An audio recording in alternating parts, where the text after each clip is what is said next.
यह वर्ष हमारे लिए बहुत महत्वपूर्ण है। देश की आजादी का अमृत महोत्सव और गोरखपुर की चोरी चोरा की घटना का इस शताब्दी वर्ष भी है। याद करिए 4 फरवरी 1922 को गोरखपुर के ही चोरी चोरा में ब्रिटिश हुकूमत की चूलों को हिलाने वाली वह यहां के स्थानीय नागरिकों का वह संघर्ष, जिसने भारत के इतिहास को पूरी तरह बदलने का कार्य किया और विदेशी हुकूमत को अंतिम चेतावनी दे डाली थी कि बहुत अधिक दिनों तक भारत गुलाम नहीं रह सकता। भारत अपनी आजादी लेकर के ही रहेगा। वैसे ही जैसे महंत दिग्विजयनाथ जी महाराज ने जब 1932 में महाराणा प्रताप शिक्षा परिषद की स्थापना की होगी, तब इन शिक्षण प्रशिक्षण संस्थाओं में पढ़ने अध्ययन और अध्यापन के साथ जुड़े हुए सभी के शिक्षकों के लिए, छात्र छात्राओं के लिए एक आदर्श रखा महाराणा प्रताप का। स्वदेश और स्वाभिमान क्या होना चाहिए, उस स्वदेश के लिए, स्वभक्ति के लिए, देशभक्ति का, शौर्य और पराक्रम का जीवन में क्या महत्व होता है, उन भावों के साथ जोड़ने के लिए त्याग और बलिदान मातृभूमि के लिए किस रूप में किया जाना चाहिए, महाराणा प्रताप का जो आदर्श आप सबके सामने प्रस्तुत किया, वह प्रस्तुतिकरण उस कालखंड में चोरी चोरा की घटना के दौरान भी प्राप्त होता है, देखने को मिलता है। एक साथ अनेक घटनाओं का साक्षी ये वर्ष हम सबके लिए अत्यंत महत्वपूर्ण है। प्रधानमंत्री मोदी जी एक ही बात कहते हैं, ये अमृत काल है और अमृत काल महत्वपूर्ण होता है।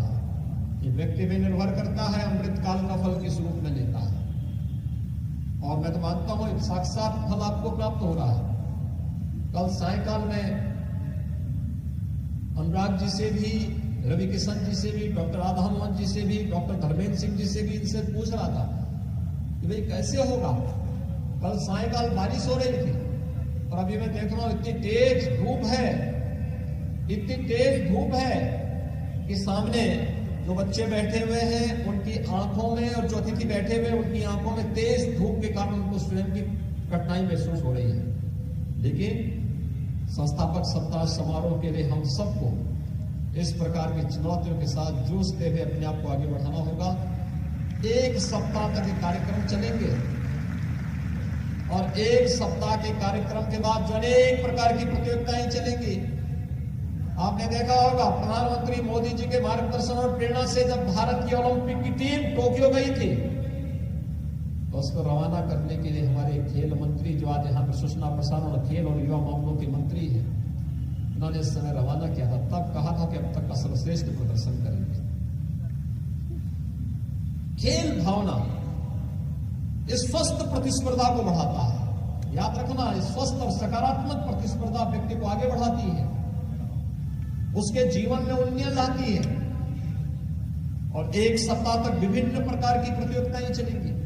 इसमें खेल कूद की भी प्रतियोगिताएं चलेंगी, वाद विवाद की प्रतियोगिताएं चलेंगी, विभिन्न प्रकार के लेखन के कार्यक्रम चलेंगे, अन्य अलग अलग प्रकार की जो प्रतियोगिताएं होंगी, उन प्रतियोगिताओं में जो छात्र छात्राएं विजयी होंगी, उन सभी छात्र छात्राओं को फिर 10 तारीख के भव्य समारोह में यहां पर सम्मानित किया जाएगा। आज महाराणा प्रताप शिक्षा परिषद कि विभिन्न संस्थाओं में 50,000 बच्चे विभिन्न प्रकार की शिक्षा कर रहे हैं। 5,000 से अधिक शिक्षक, शिक्षणोत्तर कर्मचारी इस संस्था के साथ जुड़ करके न केवल अध्ययन, अध्यापन और सेवा के इस प्रकल्प के साथ जुड़े हुए हैं, बल्कि राष्ट्र निर्माण में भी हमारी भी एक भूमिका होगी। कोई स्वास्थ्य के अभियान के साथ जुड़ा हुआ है, कोई शिक्षा के अभियान के साथ जुड़ा हुआ है, कोई किसी सेवा के प्रकल्प के साथ जुड़ा हुआ है। हर व्यक्ति का अपना योगदान है और यही तो धर्म है। हर व्यक्ति अपने अपने कर्तव्यों का निर्वहन कर ले, यही सबसे बड़ी बात है। और आज जब हम लोग शिक्षा परिषद का यह वर्ष महत्वपूर्ण है, 90 वर्ष होने जा रहे हैं पूरे, 90 वर्ष का मतलब एक लंबी यात्रा, जहां पर एक मार्गदर्शक के रूप में एक व्यक्ति की भूमिका होती है। वरिष्ठतम अभिभावक के रूप में समाज, परिवार के बाद समाज की मार्गदर्शक की भूमिका होती है, और केवल व्यक्ति के लिए नहीं होता। यह किसी संस्था के लिए तय महत्वपूर्ण होता है। संस्था 90 वर्ष की अपनी यात्रा पूरी कर ले।